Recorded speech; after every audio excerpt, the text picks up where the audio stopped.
Right hit ఏదైతే కాంగ్రెస్ ప్రభుత్వం బీసీల పట్ల ఎలాంటి వ్యాఖ్య అవలంబిస్తుందో మనం రోజు చూస్తున్నాం. ప్రధానంగా ఇస్తామన్నటువంటి కామారెడ్డి డిక్లరేషన్ సంబంధించి 42% రిజర్వేషన్ కావచ్చు, అన్నిటి కూడా తుంగలో తొక్కినటువంటి సిచ్యువేషన్ కనబడుతుంది. మొత్తానికి ఈ నేపథ్యంలో పెద్ద ఎత్తున బీసీ సంఘాలు కూడా ఉద్యమ బాట పట్టాయి. దీనికి సంబంధించి మనతో పాటు డిస్కషన్లో పాల్పంచుకోవడానికి బీఆర్ఎస్ సీనియర్ నాయకులు శుభప్రద్ పటేల్ గారు జూమ్ ద్వారా మనకు జాయిన్ అవుతారు. గుడ్ ఈవినింగ్ అండి.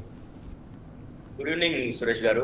శుభప్రద్ గారు, ముందు నుంచి ఏదైతే స్టార్టింగ్ నుంచి స్థానిక సంస్థల ఎన్నికలకు సంబంధించి ఖచ్చితంగా 42% రిజర్వేషన్ తోటి ఎన్నికల్లోకి వెళ్తామని చెప్పేసి హామీ ఇచ్చింది. హామీ ప్రకారం వివిధ డ్రామాలకు తెరలేపినటువంటి సిచ్యువేషన్ మనం చూసా ఉన్నాం.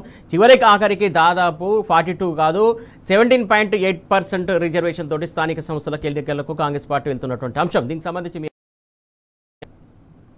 సురేష్ గారు, మీకు అదేవిధంగా టీ న్యూస్ ప్రేక్షకులందరూ కూడా గుడ్ ఈవినింగ్. వాస్తవానికి ఈరోజు 12,735 గ్రామ పంచాయతీలకు సంబంధించినటువంటి ఎన్నికలు జరుగుతున్నాయి. రేపటి నుండి నామినేషన్ ప్రక్రియ ప్రారంభమవుతుంది 3 ఫేజులుగా. దాంట్లో బీసీలకు సంబంధించి గతంలో కాంగ్రెస్ అధికారంలో రావడం కోసం కామారెడ్డిలో బీసీ డిక్లరేషన్ అని చెప్పేసి 60 అంశాలతో కూడినటువంటి డిక్లరేషన్ ఇచ్చింది. దాంట్లో మొదటి అంశంగా స్థానిక సంస్థల్లో బీసీలకు చట్టబద్ధంగా కులగణన చేసి 42% మేము రిజర్వేషన్లు పెంచుతామని చెప్పేసి తద్వారా 273 మంది, అది వార్డు మెంబర్లు కావచ్చు, సర్పంచ్లు కావచ్చు, ఎంపీటీసీలు కావచ్చు, జెడ్పీటీసీలు కావచ్చు, వీళ్ళందరూ కూడా రాజకీయ అధికారం కట్టబెడతామని చెప్పేసి బీసీలకు నమ్మబలికి 60 అంశాలతో కూడినటువంటి బీసీ డిక్లరేషన్ ఇచ్చింది. ఇచ్చిన సందర్భంలోనే మేము గతంలో కాంగ్రెస్ పార్టీ చరిత్ర చూసుకుంటే దేశాన్ని 54 సంవత్సరాలు ఏలినటువంటి కాంగ్రెస్ పార్టీ చరిత్రలో చేసిందేం లేదు. పోగా బీసీలకు రికమెండేషన్ లేదు, కమిషన్లు రికమెండేషన్ చేస్తే అవి కూడా అమలు చేయలేదు. మనం ఒకసారి కాంగ్రెస్ పార్టీ దేశంలో కాంగ్రెస్ కి ఇప్పటి కూడా కులగణన 75 సంవత్సరాలు గడుస్తుంది భారతదేశానికి స్వాతంత్రం వచ్చి. ఇప్పటి కూడా మళ్ళీ బీసీలంతా కూడా జనాభాలో మా లెక్కలు లేవు అని చెప్పేసి పోరాటాలు చేస్తున్నటువంటి పరిస్థితి ఎందుకు వచ్చిందంటే, ఆ రోజు నెహ్రూ గారు 1951లో భారతదేశానికి స్వాతంత్రం వచ్చిన తర్వాత ఎప్పుడైతే సెన్సెస్ చేయాలనో దాంట్లో క్యాస్ట్ సెన్సెస్ అనే పదాన్ని తీసేసి దాంట్లో కేవలం ఎస్సీ ఎస్టీ చేయాలి, బీసీ చేయొద్దని చెప్పేసి ఆ రోజు నెహ్రూ గారు తీసుకున్నటువంటి నిర్ణయంతో అనువన బీసీలకు అన్యాయం, ఈ 75 సంవత్సరాలుగా ఈ అన్యాయానికి బీసీలు గురవుతుందంటే ఆది మూలం నెహ్రూ గారు తీసుకున్నటువంటి నిర్ణయం. తర్వాత కాకా కాలేకర్ గారి కమిషన్ 1953లో వేస్తే ఆ రోజు కూడా ఆ కమిషన్ సిఫారసును అమలు చేయకుండా ఆ కమిషన్నే మొత్తం కూడా చైర్మన్నే లోపరుచుకొని ఆయనతోనే దాని మీద డిసెంట్ నోట్ ఇచ్చినటువంటి పరిస్థితి.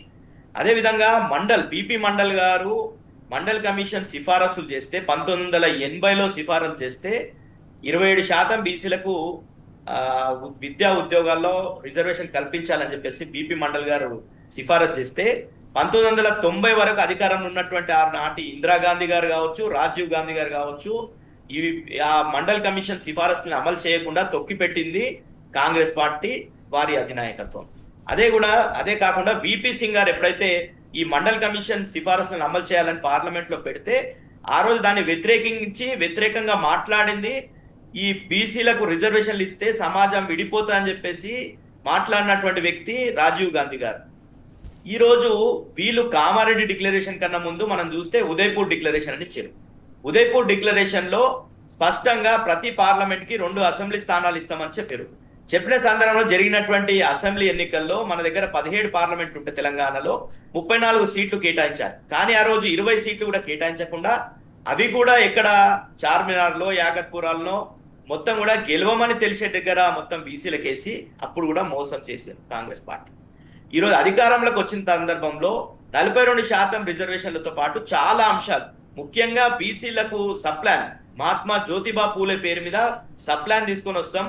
తద్వారా ప్రతి సంవత్సరం 20,000 కోట్లు బడ్జెట్ లో కేటాయిస్తాం, 5 సంవత్సరాలు కలిపి 1,00,000 కోట్లు కేటాయిస్తామని చెప్పినటువంటి కాంగ్రెస్ పార్టీ అధికారంలోకి వచ్చిన తర్వాత కేవలం మొత్తం 2 సంవత్సరాలు గడిపితే కూడా కేటాయింపులు 15,000 కోట్లు కేటాయించింది.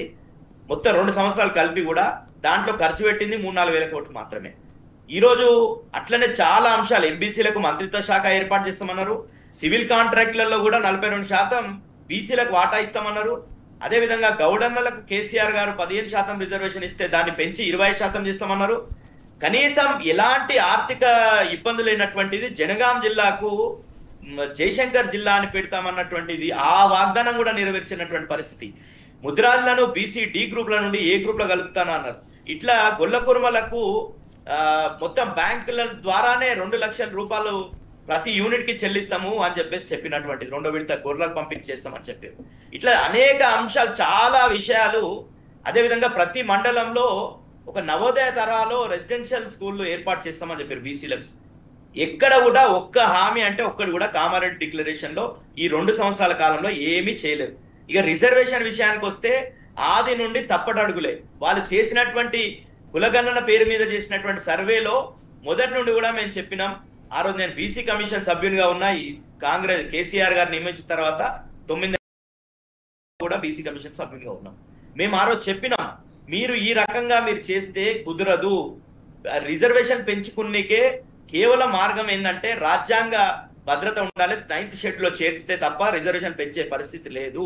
గతంలో ఉన్నటువంటి సుప్రీంకోర్టు 2010లో కృష్ణమూర్తి జడ్జిమెంట్లో కావచ్చు, 2021లో వికాస్ కిషన్ రావు గవాలి జడ్జిమెంట్లో కావచ్చు, స్పష్టంగా బీసీలకు సంబంధించి రిజర్వేషన్లు ఒక కమిషన్ వేసుకొని అది కూడా మొత్తం అధ్యయనం చేసి తద్వారా మొత్తం వచ్చినటువంటి వెనుకబడతనాన్ని నిర్ధారించి ఎస్సీ ఎస్టీ కలుపుకొనే 50% దాటొద్దని చెప్పి స్పష్టంగా జడ్జిమెంట్లు ఉన్నాయని చెప్పి, ఇవన్నీ కూడా అడ్డంకులు ఉన్నాయని చెప్పినప్పటికీ అవన్నీ కూడా పెడచవున పెట్టి గతంలో వాళ్ళు ఏం చేసిర్రు, ఓట్లు ఉన్నప్పుడు మాత్రమే బీసీలు గుర్తొస్తారు కాంగ్రెస్ పార్టీకి. రాహుల్ గాంధీ గారు ఓడిపోయిన తర్వాత కులగణన మీద మాట్లాడడం స్టార్ట్ చేసిన సందర్భంలో దేశవ్యాప్తంగా తిరుగుతూ ఏం చెప్పిండంటే, ఏ రాష్ట్రంలో మేము అధికారంలోకి వస్తే ఆ రాష్ట్రంలో కులగణన చేస్తాం, ఇత్నా ఆబాది ఉత్నా ఇస్సేదారి, అంటే ఎంత జనాభా ఉంటే అంత వారికి హక్కు కల్పిస్తామని చెప్పినటువంటి రాహుల్ గాంధీ గారు తెలంగాణలో అధికారంలోకి వచ్చిన తర్వాత 42% రిజర్వేషన్ కి సంబంధించి వీళ్ళు ఎన్ని తప్పట్లాడులు వేసినా ఎంపీ ఎలక్షన్లు జరుగుతాయనే ఉద్దేశంతో జీవో నంబర్ 26 ఇచ్చారు. బీసీ వెల్ఫేర్ డిపార్ట్మెంట్ నుండి ఇచ్చిర్రు. ఆ జీవో ఎక్కడ పోయిందో ఎవరికి కూడా తెలియదు ఇప్పటివరకు. తర్వాత కాలం అంతా వెయిట్ చేస్తూ మళ్ళా 9 నెలల తర్వాత మళ్ళా ప్లానింగ్ చేస్తే కూడా మేము చెప్పినాం, మీరు ప్లానింగ్ డిపార్ట్మెంట్ కాదు ఒక కమిషన్ వేయండి, రాజ్యాంగ భద్రత ఉన్నటువంటి ఆర్టికల్ 340 ప్రకారంగా చేయండి అంటే అది కూడా చేయకుండా తూతూ మంత్రంగా లెక్కలు తీసి ఆ లెక్కల్లో కూడా బీసీ సంఘాలంతా కూడా ఆరోపించింది. గతంలో కేసీఆర్ గారు సమగ్ర కుటుంబ సర్వే చేసినప్పుడు 51% ఉన్నటువంటి బీసీలు ఈ 2014 నుండి 2024 వరకు ఎంత పెరగాలి? దేశంలో సగటున జనాభా పెరుగుదల 13.5% ఉంటే అట్లా యావరేజ్ గా చూసుకున్నా కానీ 4,20,00,000 జనాభా పెరగాలి తెలంగాణ. కానీ వీళ్ళు తీసినటువంటి లెక్కల్లో 3,54,00,000 తీసిరు, మిగతా 16 లక్షల మంది పాల్గొనలేరు అని చెప్పారు.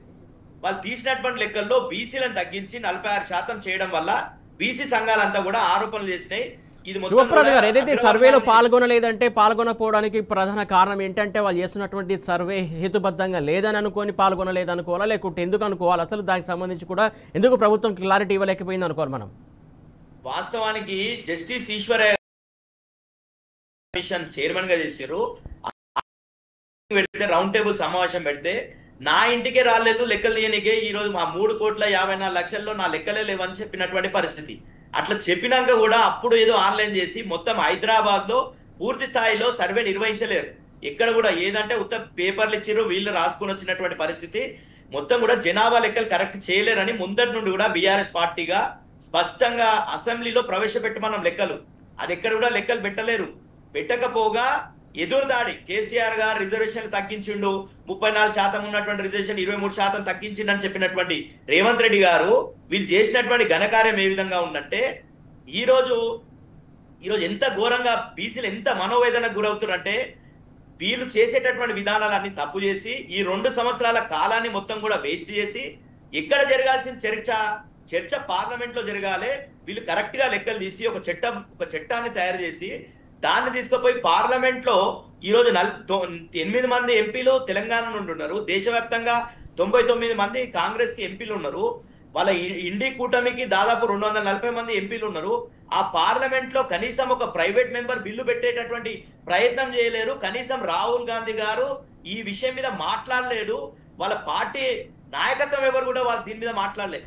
కేవలం ఓట్ల కోసం బీహార్ ఎన్నికలు జరిగితే బీహార్ లో రాహుల్ గాంధీ ఏమంటాడంటే, తెలంగాణలో మేము లెక్కలు తీసినాం, లెక్కలు తీసినాం 42% రిజర్వేషన్ అమలు చేస్తున్నామని సిగ్గు లేకుండా రాహుల్ గాంధీ గారు బీహార్ లో ప్రచారం చేస్తూ ప్రజలు చాలా మేధావులు ఈ రోజు ఉన్నటువంటి పరిస్థితులలో సోషల్ మీడియాలో కొడితే తెలంగాణ నిజంగానే 42% రిజర్వేషన్ వస్తుందా లేదా తెలుసుకున్నటువంటి పరిస్థితిలో దేశంలో ప్రజలు ఉన్నారా? కానీ వీళ్ళు ఓట్లకు వచ్చినప్పుడు మాత్రమే వీళ్ళకు బీసీ రిజర్వేషన్లు, బీసీలకు సంబంధించినటువంటి విషయాలు ఈ రోజు మంత్రివర్గంలో మళ్ళీ 42% మంత్రులు ఇచ్చే అవకాశం ఉండే. అదేవిధంగా నామినేటెడ్ పదవుల్లో ఎవరు ఆపినరు? మీకు 42% బీసీలకు అవకాశం కల్పిస్తే ఎవరు ఆపినరు? సివిల్ కాంట్రాక్ట్ లో 42% మీరు ఇస్తే ఎవరు ఆపినరు? బీసీలకు 20,000 కోట్లు బడ్జెట్ పెడితే మిమ్మల్ని ఎవరు ఆపినరు? ఈరోజు ఏది చేయకుండా మొత్తం కూడా కాలయాపన చేస్తూ ఈరోజు ఎన్నికల్లో ఘోరంగా ఈరోజు 12,735 గ్రామ పంచాయతీలకు కేవలం 2,176 మాత్రమే బీసీలకు రిజర్వ్ చేసి కేవలం 17%కి బీసీల రిజర్వేషన్ ని కుదించడం అనేది చాలా బీసీలు అందరూ కూడా ఈరోజు చాలా మనోవేదనకు గురవుతున్నటువంటి పరిస్థితి. చాలా మంది ఆశలు పెట్టుకొని ఈరోజు సర్పంచ్ కావాలి, నేను ఉప సర్పంచ్ కావాలి, ఎంపీటీసీ కావాలి, జెడ్పీటీసీ కావాలి అని ఎన్నో ఆశలు పెట్టుకున్నటువంటి వాళ్ళందరి ఆశల మీద నీళ్లు పోసి ఈరోజు మొత్తం బీసీలని తడిగుడ్డతోని గొంతులు పోస్తున్నటువంటి పరిస్థితి. కాంగ్రెస్ పార్టీ ముఖ్యమంత్రి రేవంత్ రెడ్డి గారు దీనికి బాధ్యత వహించాలి. బీసీ సమాజానికి అంతా కూడా ఈరోజు క్షమాపణ చెప్పాల్సిన పరిస్థితి. కొన్ని జిల్లాలు చూసుకుంటే చాలా ఘోరమైనటువంటి పరిస్థితి. భద్రాద్రి కొత్తగూడెంలో 471 గ్రామ పంచాయతీలు ఉంటే బీసీలకు వచ్చింది 0. ఈరోజు అదే విధంగా ఆదిలాబాద్ లో 473 గ్రామ పంచాయతీలు ఉంటే కేవలం 23 మాత్రమే బీసీలకు వచ్చింది, అంటే 4% మాత్రమే వచ్చింది. అదే విధంగా మీరు ములుగు జిల్లాకు చూసుకుంటే 146 గ్రామ పంచాయతీలు ఉంటే కేవలం 5 గ్రామ పంచాయతీ మాత్రమే వచ్చినాయి. ఆసిఫాబాద్ జిల్లాలో 335 గ్రామ పంచాయతీలు ఉంటే కేవలం 20 మాత్రమే వచ్చినాయి, 5% మాత్రం వచ్చింది. రేవంత్ రెడ్డి గారి సొంత నియోజకవర్గం బొమ్రాజ్పేటలో కేవలం 11%, అంటే 35 జీపీలు ఉంటే 4 మాత్రమే బీసీలకు వచ్చినాయి, 11% వచ్చింది. మా తాండూరు నియోజకవర్గంలో చూసుకున్నా, వికారాబాద్ లో చూసుకున్నా, ఎక్కడ చూసుకున్నా కనీసం కేసీఆర్ గారు గతంలో ఇచ్చినటువంటి రిజర్వేషన్ కూడా అమలు అన్నటువంటి పరిస్థితి. పెద్దేముల విషయానికి వస్తే 39 జీపీలు ఉంటే 6 మాత్రమే బీసీలకు రిజర్వ్ అయినాయి, అంటే 15% మాత్రమే మా నియోజకవర్గంలో పెద్దేముల్లో బీసీలకు వస్తున్నటువంటి పరిస్థితి. బషీరాబాద్ చూసుకుంటే 7 మాత్రం వచ్చాయి, 39 జీపీలకు 7 మాత్రమే వచ్చినాయి. ఇట్లా ఎక్కడ చూసుకున్నా గానీ కనీసం 20% దాటేటటువంటి పరిస్థితి ఈరోజు తెలంగాణలో ఎక్కడ ఏ మండలం చూసుకున్నా కానీ లేనటువంటి పరిస్థితి. కాబట్టి ఇది మొత్తం కూడా మోసం చేసి పార్లమెంట్ లో చర్చ కావాల్సినటువంటి అవసరం ఉండే. పార్లమెంట్ లో మీకు నిజంగానే ఈరోజు మీరు అధికారంలో కేంద్రంలో లేకున్నా ప్రతిపక్ష పాత్రలో ఈరోజు మీరు ఉన్నారు కాబట్టి మీరు చేయాల్సినటువంటి చర్యలు ఏంటంటే పార్లమెంట్ లో చర్చ పెట్టాలి. పార్లమెంట్ లో బీజేపీ మెడల్ వంచి రేవంత్ రెడ్డి గారు చాలా మాట్లాడాడు. తెలంగాణలో ఈ కులగణన జరుగుతున్న సందర్భంలో నరేంద్ర మోడీ మెడల్ వంచుతాం, ఢిల్లీలో భూకంపం సృష్టిస్తాం, ఇవన్నీ కూడా గతంలో తెలంగాణ ఉద్యమంలో కేసీఆర్ గారు ఏ విధంగా అయితే మాట్లాడి ఆచరణలో చేసి తెలంగాణ రాష్ట్రాన్ని సాధించిండో ఆ విధంగా డైలాగులు మాత్రం రేవంత్ రెడ్డి గారు భారీ డైలాగ్ కొట్టిందని మొన్నటి వరకు 58 సార్లు 59 సార్లు ఢిల్లీకి పోయినటువంటి రేవంత్ రెడ్డి గారు కనీసం ఒక లేఖ, ఒక రిప్రజెంటేషన్ కూడా మోడీకి ఇవ్వనటువంటి దుస్థితిలో ఈరోజు కాంగ్రెస్ పార్టీ కాంగ్రెస్ ప్రభుత్వాన్ని నడుపుతున్నది. కాబట్టే బీసీలు అందరూ కూడా ఆలోచించాలి. బీసీలు డెఫినెట్ గా ఈ పార్టీ కాంగ్రెస్ పార్టీ ఆది నుండి బీసీలకు ద్రోహం చేసినటువంటి పార్టీ, బీసీల లెక్కలు తీయనటువంటి పార్టీ, బీసీలకు రిజర్వేషన్ అమలు చేయాలంటే చేయనటువంటి పార్టీ. కాబట్టి తప్పకుండా బీసీలు అంతా కూడా గుణపాఠం చెప్పడానికి రేపు ఎన్నికల్లో సిద్ధం కావాలని చెప్పేసి బీఆర్ఎస్ పక్షాన మా వర్కింగ్ ప్రెసిడెంట్ గారు పిలిపిస్తున్నారు. బీఆర్ఎస్ కాదు, అందరు బీసీ సంఘాలంతా కూడా మొత్తం కూడా సమాజం అంతా కూడా ఈరోజు చాలా బాధగా ఉన్నది. అదే విధంగా బీసీలకు మద్దతుగా ఉన్నటువంటి మిగతా సమాజంలో ఉన్నటువంటి అన్ని వర్గాలు ప్రజాస్వామ్య వాళ్ళందరూ కూడా బీసీలకు మద్దతుగా నిలబడుతున్నటువంటి పరిస్థితి చూస్తున్నాం. సురేష్ గారు రైట్, శుభప్రద గారు డిస్కషన్ కంటిన్యూ చేద్దాం. Right, welcome back. శుభప్రద గారు, ప్రధానంగా 2024 జనవరి 28 నుంచి స్టార్ట్ అయినటువంటి బీసీకి సంబంధించినటువంటి ఇష్యూ దాదాపు ఒక 5-6 జీవోలు తీసి ఉండవచ్చు. ఒక జీవనం 26 కావచ్చు, ఇంకో జీవో 199, ఇంకో జీవో 18, ఇంకో జీవో 9, ఇంకో జీవో 46. ఇన్ని జీవోల మధ్య నిన్న మొన్నటి వరకు జరిగినటువంటి డ్రామా ఎందుకోసం అనుకోవాలి? బీసీల పట్ల కాంగ్రెస్ ప్రభుత్వం చిత్తశుద్ధి లేదనుకోవాలా? దీంతో తేటతెల్లమైంది అనుకోవాలా? డెఫినెట్ గా సురేష్ గారు, విషయం ఏంటంటే కాంగ్రెస్ పార్టీ ఎన్నికల కోసం ఏమన్నా చేస్తుంది అనే దానికి కామారెడ్డి బీసీ డిక్లరేషన్ ఒక ఉదాహరణ. ఈరోజు కామారెడ్డి బీసీ డిక్లరేషన్ వచ్చిన తర్వాత వాళ్ళు అధికారంలోకి వచ్చిన సందర్భంలో వాళ్ళు చేసింది ఏంటంటే అధికారంలోకి డిసెంబర్ నెలలో వస్తే మార్చి వరకు కాలయాపన చేసిర్రు, కులగణన చేయాలనే ఉద్దేశంతో మాకు ఆ రోజు బీసీ కమిషన్ గా మేముంటే మాకు ఒక రికమెండేషన్ అడిగింది. మేము కులగణన చేయడానికి బేస్ ఏది ఉంటుంది, ఒక రికమెండేషన్ ఇవ్వాలంటే తప్పకుండా ఒక సమాజంలో మంచి జరుగుతుంది కాబట్టి బీసీ కమిషన్ గా బీసీల అన్ని రంగాల్లో బీసీలకు న్యాయం జరగాలంటే కులగణన చేయాలని చెప్పేసి మేము జనవరిలో తీర్మానం చేసిన సందర్భంలో ఆ తీర్మానాన్ని ఫిబ్రవరి 4వ తారీఖు రోజు దాన్ని క్యాబినెట్ లో పెట్టుకొని క్యాబినెట్ లో ఆమోదించుకొని కులగణన చేస్తామన్నారు. చేసిన సందర్భంలో పార్లమెంట్ ఎన్నికలు వస్తున్న సందర్భంలో పార్లమెంట్ ఎన్నికలకు ముందు జీవో నంబర్ 26 ఇచ్చిండ్రు. అంటే ఒక రోజు 2 రోజుల ఎన్నికల కోడ్ వస్తుందంటే జీవో నంబర్ 26 ఇచ్చిండ్రు. ఆ జీవో నంబర్ 26 ఇచ్చేసి అక్కడ మూల పెట్టిండ్రు. 26 ఇచ్చిన తర్వాత మళ్ళా ఎప్పటి వరకు జీవో 199 ఎప్పటి వరకు సెప్టెంబర్ నెల వరకు అట్లనే ఖాళీగా పెట్టినటువంటి పరిస్థితి. సెప్టెంబర్ నెలలో ఒక జీవో ఇచ్చి బీసీ కమిషన్ కే డెడికేటెడ్ కమిషన్ గా అధికారాలు ఇస్తే అది చెల్లదని చెప్పేసి కోర్టు చెప్పిన తర్వాత మళ్ళా భూసాని వెంకటేశ్వర్లు గారి కమిషన్ 49 జీవో నంబర్ 49 తోని అక్టోబర్ నెలలో ఇవ్వడం జరిగింది. ఇట్లా ప్రతి సందర్భంలో జీవోలు ఇవ్వడం, వాళ్ళకి తెలిసి తప్పులు చేయడం, అంటే వీళ్ళకి నిజంగా చిత్తశుద్ధితో బీసీలకు రిజర్వేషన్లు ఇవ్వాలని లేదు, బీసీల రిజర్వేషన్ పెంచాలని లేదు, బీసీల సంక్షేమం చేయాలి, బీసీలకు అభివృద్ధి చేయాలి, బీసీలకు నిధులు కేటాయించాలనే ఉద్దేశం కాంగ్రెస్ ప్రభుత్వానికి లేదనేది స్పష్టం.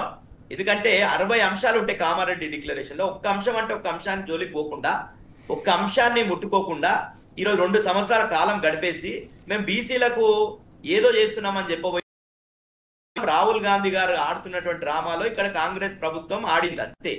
ఈరోజు రాహుల్ గాంధీ గారు ఏం చెప్పారు, చట్టం చేయమంటే చట్టం చేశారు. చట్టం తీసుకొని వచ్చిన సందర్భంలో కూడా మా పార్టీకి సంబంధించినటువంటి గంగుల కమలాకర్ గారు కావచ్చు, తలసాని శ్రీనివాస్ యాదవ్ గారు కావచ్చు, మాజీ మంత్రులుగా వాళ్ళకు ఉన్నటువంటి అనుభవంతో మొత్తం కూడా ఈ ప్రభుత్వాన్ని గైడ్ చేశారు. మీరు తమిళనాడు తరహాలో రిజర్వేషన్ల కోసం ప్రయత్నం చేయండి, మీరు ఉత్తగా చట్టాలు చేసి జీవోలు ఇస్తే చెల్లవు అని చెప్పేసి స్పష్టం చేసినప్పటికీ దానికి పూర్తిగా అన్ని పార్టీలు మీరు ఒక మంచి ఉద్దేశంతో తీసుకొని వస్తున్న 42% రిజర్వేషన్ల కోసం అని అసెంబ్లీలో ఉన్నటువంటి ప్రతిపక్షంగా ముఖ్యంగా బీఆర్ఎస్ పార్టీ మద్దతు ఇవ్వడంతో గత్యంతరం లేక కాంగ్రెస్ కావచ్చు, బీజేపీ కావచ్చు, మిగతా పార్టీలంతా కూడా మద్దతు తెలిపినాయి. ఏకగ్రీవంగా ఆ బిల్లు పాస్ అయినాయి. బిల్లులు పాస్ అయిన తర్వాత ఆ బిల్లులను ఇక్కడనే చట్టం చేసుకోకుండా రాజ్యాంగ రక్షణ కోసం ఆ గవర్నర్ ద్వారా రాష్ట్రపతికి పంపింది ఈ ప్రభుత్వం. ఆ రాష్ట్రపతి గారు వీళ్ళు పంపంగానే నిర్ణయం తీసుకొని రాజ్యాంగ రక్షణలు ఇస్తారా? ఇవ్వరు. అది మనం చూస్తున్నాం ఇన్ని సంవత్సరాల చరిత్రలో ఎప్పుడు కూడా రాష్ట్రపతి డైరెక్ట్ గా పార్లమెంట్ పంపించేసినటువంటి పరిస్థితి ఉండదు.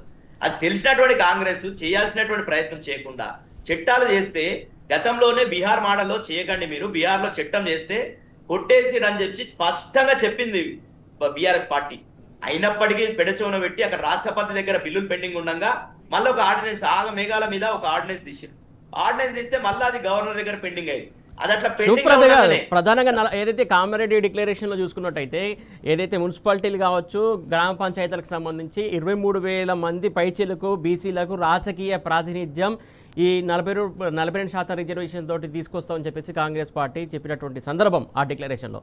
మరి ఇప్పుడు ఆ పర్సెంటేజ్ సంబంధించి కావచ్చు అంతమందికి రాజకీయ లబ్ధి జరుగుతుందా, ప్రాతినిధ్యం వహించే అవకాశం ఉందా? ఇప్పుడు సురేష్ గారు అది 42% లెక్కలేసి వాళ్ళు చెప్పిర్రు. కానీ ఈ రోజు ఉన్నటువంటి పరిస్థితి ఏంది, గతంలో కేసీఆర్ గారు ఇచ్చినప్పుడు 23% ఆ రోజు కుదించాల్సినటువంటి పరిస్థితి ఏముండే? ఆ రోజు ఉన్న పరిస్థితులలో కేంద్ర ప్రభుత్వం సహకరిస్తలేదు, ఈడ ఎన్నికలు పెట్టుకోవాలంటే తప్పకుండా రిజర్వేషన్ తగ్గించి సుప్రీంకోర్టు జడ్జిమెంట్ల ప్రకారం తగ్గించకపోతే రాష్ట్ర ప్రభుత్వానికి వచ్చేటివి గ్రామ పంచాయతీకి వచ్చే నిధులు ఆగిపోతాయనే ఉద్దేశంతో కేసీఆర్ గారు ఆ రోజు జీవో 396 ని కోర్టులు కొట్టేసిన సందర్భంలో రిజర్వేషన్ తగ్గించి ఎన్నికలు చేసుకున్నారు. 23%తోని ఎన్నికలు జరిగినాయి ఆ రోజు. కానీ ఈ రోజు జరుగుతున్నటువంటిది ఏంది, కేవలం 17%. ఓవరాల్ గా స్టేట్ వైడ్ గా చూసుకుంటే 17% మాత్రమే బీసీలకు రిజర్వేషన్ వస్తుంది. జనాభాలో 56% నుండి 60% ఉన్నటువంటి బీసీలకు కేవలం 17% మాత్రమే రిజర్వేషన్ వస్తుంటే బీసీలు ఎక్కడి నుండి సర్పంచ్లు అవుతారు, ఎక్కడి నుండి ఉప సర్పంచ్లు అవుతారు? కొన్ని గ్రామాల్లో మొత్తం కూడా వార్డు మెంబర్లు కూడా రిజర్వ్ కానటువంటి పరిస్థితిలో ఈరోజు బీసీలకు ఈరోజు కాంగ్రెస్ ప్రభుత్వం నెట్టివేసింది. కాబట్టి 27 మండలాల్లో కనీసం ఒక గ్రామ పంచాయతీలో ఒక సర్పంచ్ కూడా అయ్యేటటువంటి అవకాశం లేదు. జిల్లాలలో కూడా అదే పరిస్థితి. భద్రాద్రి కొత్తగూడెంలో 0 బీసీలకు ఒక సర్పంచ్ పోటీ చేసే అవకాశం లేనటువంటి పరిస్థితి ఉంది. కాబట్టి ఇట్లాంటి ఎన్నికలు ఇది అసలు పార్టీలకు సంబంధం లేకుండా, పార్టీల సింబల్ లేకుండా ఉండేటటువంటి ఎన్నికల్లో వాళ్ళు ఎంత మోసం చేస్తారంటే అది క్యాబినెట్ లో పార్టీ పరంగా మేము రిజర్వేషన్లు ఇస్తామంటారు. పార్టీలే లేనటువంటి ఎన్నికల్లో పార్టీ పరంగా రిజర్వేషన్లు ఇస్తామని అనడం అనేది ఇది బీసీలను వంచన గురి చేయడమే. తప్పకుండా బీసీలు చాలా చైతన్యవంతమైనరు. 100% బీసీ సమాజం అంతా కూడా, ముఖ్యంగా బీసీలో ఈరోజు రాష్ట్రంలో బీసీ నాయకత్వంలో మెజార్టీ బీసీ నాయకత్వం అంతా కూడా బీఆర్ఎస్ పార్టీలోనే ఉంది. పెద్ద మొత్తంలో ఉన్నటువంటి బీసీ నాయకత్వం అంతా తప్పకుండా మా కేటీఆర్ గారి ఆదేశాల ప్రకారంగా తప్పకుండా మా వర్కింగ్ ప్రెసిడెంట్ గారు స్పష్టమైనటువంటి ఆదేశాలు ఇచ్చిండు. ప్రతి గ్రామంలో చర్చ పెట్టాల్సిన అవసరం ఉంది. బీసీలకు ఏ విధంగా ఈ కాంగ్రెస్ ప్రభుత్వం అన్యాయం చేసిందో 100% మేము చర్చ పెడతాం. ప్రతి ఊరికి ప్రతి పల్లెకు తీసుకుపోతాం. తద్వారా మొత్తం బీసీలకు కామారెడ్డి డిక్లరేషన్ లో చాలా మందికి తెలియదు ఏంటంటే ఈ ఓన్లీ రిజర్వేషన్ ఉంది అనుకుంటారు. రిజర్వేషన్ కాకుండా చాలా చెప్పారు, వాళ్ళు 60 అంశాలు చెప్పారు. చాలా విషయాలు చెప్పారు. ఆ విషయాల గురించి మాట్లాడదాం అండి శివప్రసాద్ గారు. ఆ విషయాలు చాలా మాట్లాడదాం. ఇంకా చాలా ఏదైతే కులాల వారీగా కూడా, ఏదైతే కుల వృత్తుల వారీగా కూడా, విద్యాపరంగా సంక్షేమ పరంగా చాలా విషయాలు కామారెడ్డి డిక్లరేషన్ లో పొందుపరిచారు. ఆ విషయాల గురించి కూడా మాట్లాడదాం. శివప్రసాద్ గారు, ప్రధానంగా ఏదైతే ఇందాక మనం మాట్లాడుకున్నట్టు ఏదైతే డిక్లరేషన్ లో చాలా అంశాలు పొందుపరిచారు, ముఖ్యంగా ఏదైతే నిధుల విషయానికి సంబంధించి బీసీకి సప్లాన్ అన్నారు. ప్రతి ఏటా 20,000 కోట్లు వెచ్చిస్తామని చెప్పారు. అలాగే కులాల వారీగా చూసుకున్నట్టయితే అటు గంగపుత్రులు కావచ్చు, గొల్లలు కావచ్చు, కురుమలు కావచ్చు, మున్నూరు కాపు కావచ్చు, పద్మశాలీలు కావచ్చు, వారికి సంబంధించినటువంటి హ్యాండ్లూమ్స్ కావచ్చు, లేకుంటే ఇతరత్ర వాళ్ళకి సంబంధించినటువంటి ప్రతిదీ ఏర్పాటు చేస్తామని చెప్పేసి పెద్ద ఎత్తున హామీ ఇచ్చారు. ఆ హామీలలో దానికి చట్టరూపం దాల్చాల్సిన అవసరం లేదు. వాళ్ళు ప్రభుత్వ పరంగా పార్టీ పరంగా ఇచ్చే అవకాశం ఉన్నా కూడా వాటి గురించి ఎందుకు ప్రస్తావన రావట్లేదు అనుకోవాలి. సురేష్ గారు, వాస్తవానికి ఎలాంటి చట్టాలు అడ్డుకోలేనటువంటివి కావచ్చు, ఎలాంటి కోర్టులు ఆపలేనటువంటివి చాలా అంశాలు, ఇలా 60 అంశాల్లో చాలా అంశాలు ఉన్నాయి. మిగతా అంశాలు కాంట్రాక్టర్లకు సంబంధించి 42% రిజర్వేషన్ ఇస్తామని, అంటే కాంట్రాక్ట్ వర్కులు కేటాయిస్తామని చెప్పారు. దాన్ని ఎలాంటి ఏ కోర్టులు అడ్డుకోలేనటువంటి, ఏం అడ్డుకోలేనటువంటి.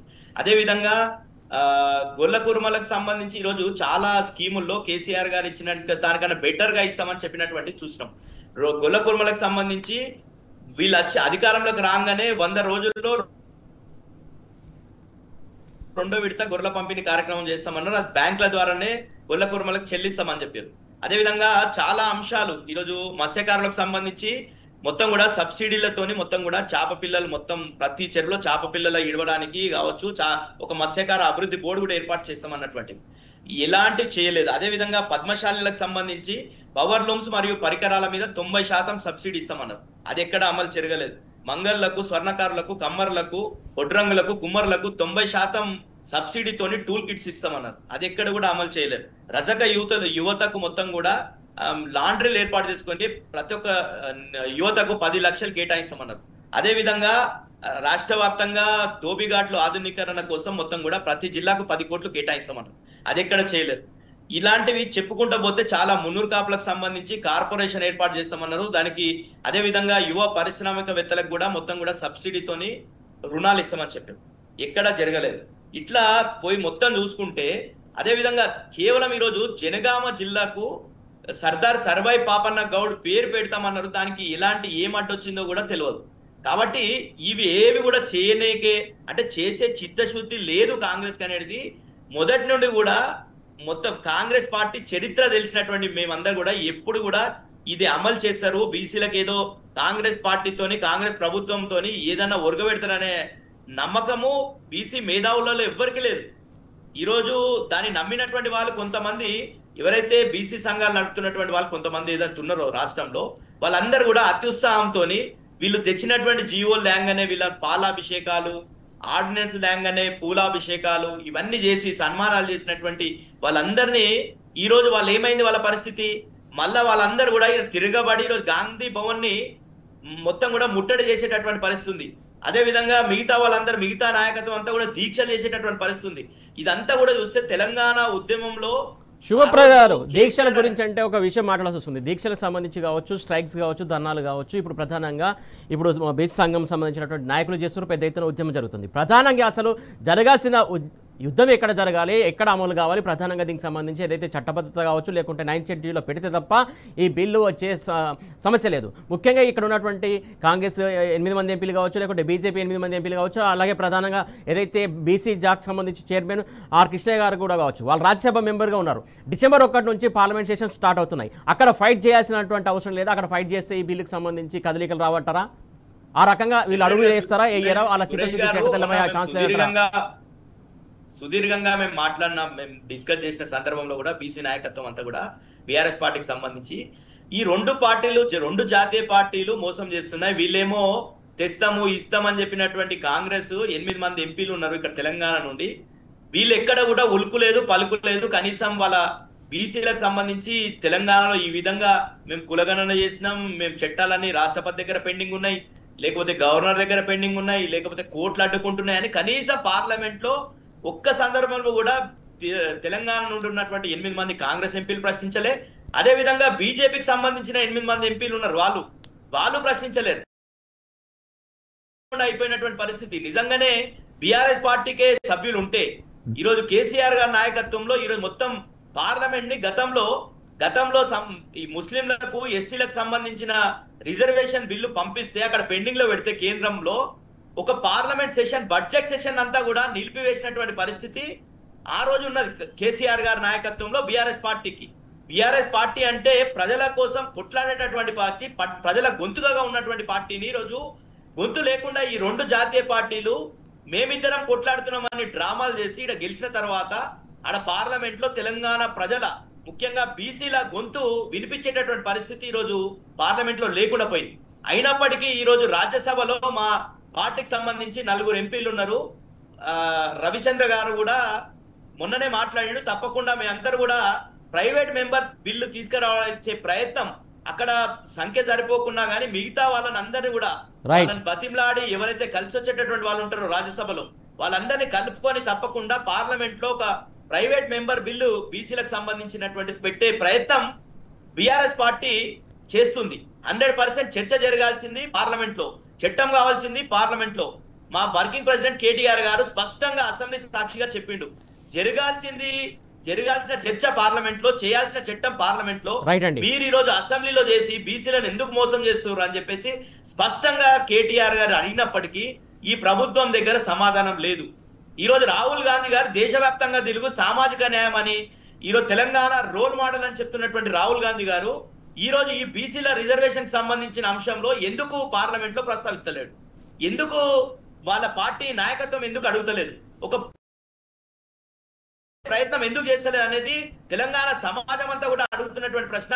100% తెలంగాణ ఉద్యమంలో కాంగ్రెస్ కి ఎట్లయితే కరుగాల్చి వాత పెట్టిండ్రో అదే విధంగా ఈ రోజు బీసీ ఉద్యమంలో కూడా కాంగ్రెస్ పార్టీ తప్పకుండా, కాంగ్రెస్ కావచ్చు బీజేపీ కావచ్చు, ఈ రెండు పార్టీలకు గుణపాఠం చెప్పడానికి తెలంగాణ సమాజం, బీసీ సమాజం అంతా కూడా సిద్ధమవుతుందని చెప్పేసి మనం అందరూ కూడా వాళ్ళ రెండు పార్టీలకు గుణపాఠం తప్పదని మేమైతే 100% నమ్ముతున్నాం. రైట్ అండ్ థ్యాంక్ యూ అండి శివప్రసాద్ పాటిల్ గారు, థ్యాంక్ యూ సో మచ్. మొత్తానికి ఏదైతే ఈ బీసీ బిల్లుకు సంబంధించి అమలు కావాలంటే ఖచ్చితంగా ఏదైతే పార్లమెంట్లో డిస్కషన్ జరగాలి, అలాగే 9th షెడ్యూల్లో జరగాలి, రాజ్యాంగ సవరణ జరగాలి. ఈ నేపథ్యంలో ఖచ్చితంగా పోరాటం చేయాల్సింది మాత్రం కేంద్ర స్థాయిలో కాబట్టి అక్కడే చేయాలి అన్నది వారు చెప్తున్నటువంటి అభిప్రాయం. ప్రధానంగా ఇది దీనికి సంబంధించి డిసెంబర్ 1లో పార్లమెంట్ సెషన్ స్టార్ట్ అవుతున్న నేపథ్యంలో అక్కడ ఫైట్ చేయాలని చెప్పేసి అందరూ కోరుతున్నటువంటి అంశం ఇది. ఇవాళ బరాబర్ అడుగుదాం. Keep watching tea news.